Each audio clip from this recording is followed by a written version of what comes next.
দ্বারকার সমুদ্র তীরে সন্ধ্যাবেলায় শ্রীকৃষ্ণ ও উদ্ধব পাশাপাশি বসে গল্প করছিল। উদ্ধব হলো কৃষ্ণের খুড়তুতো ভাই, বন্ধু, আবার প্রিয় ভক্ত।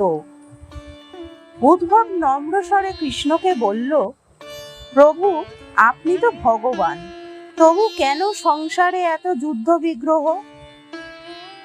কৃষ্ণ মৃদু হেসে বললেন, আমি এক নাট্যকারের মতো নানা চরিত্রে অভিনয় করি, কিন্তু আসলে আমি একই।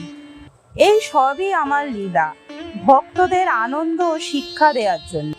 উদ্ধব তখন জিজ্ঞেস করলো, তাহলে আমি কি করব?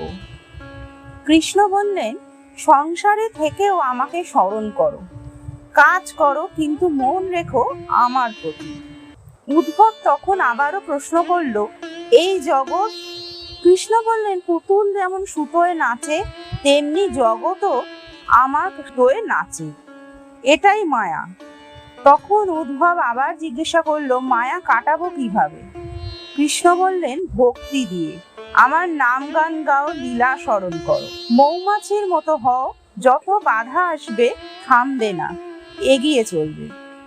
উদ্ধব বলল, অহংকার কিভাবে ছাড়বো? কৃষ্ণ বললেন, ভাবো সবই আমি করাচ্ছি, তখন অহংকার দূরে সরে যাবে। শেষে কৃষ্ণ বলল, চেষ্টা করে যাও, ফল আমি দেবো, আর মনে রেখো আমি সবসময় আছি ভক্তের সঙ্গে। হরে কৃষ্ণ।